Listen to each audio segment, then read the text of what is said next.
It's Monday again, so that means it's already been another week in the books. This week I finished off my advanced reader copy of The Elf Witch. Another very big thank you to the Nerd Fam for the gifted copy of the ebook. This one was absolutely a wild ride. It starts off hitting the ground running, and you do have to keep up a little bit those first couple of chapters, but you do naturally pick up the rules of this world that she's in and the magic system very naturally along the way as she's going, and so it becomes a lot easier to follow.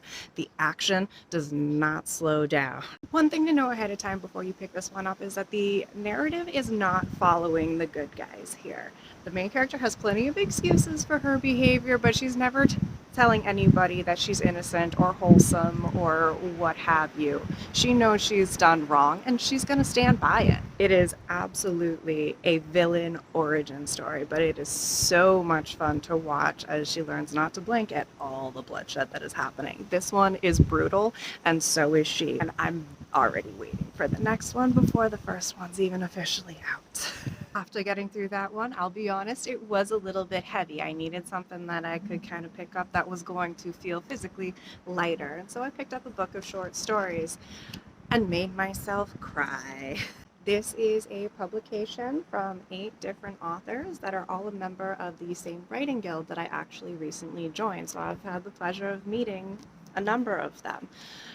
And I am so blown away by their skills. I'm so honored to be able to get to work with this group and get feedback from artists like these. One thing that I do really love when seeing a collection from multiple different contributors, when they all have the same theme, is seeing the wildly different ways that they'll interpret the same prompt or the same ideas.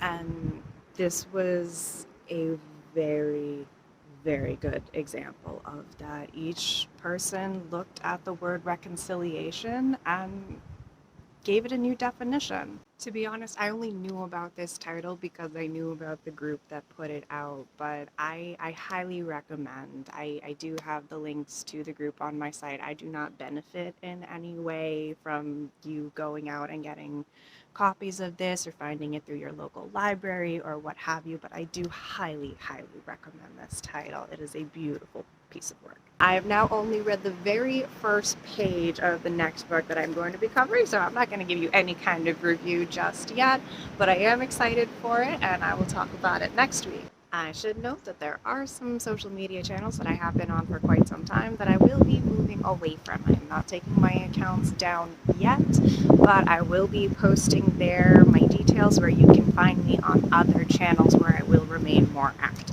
As always, there is a longer written version of all of this up on my website at writing.hallidaynelson.com. I want to hear what y'all are reading too. I want to hear if you're having fun with it, and if you are, I want to add it to my TBR list, which is always expanding. Happy reading.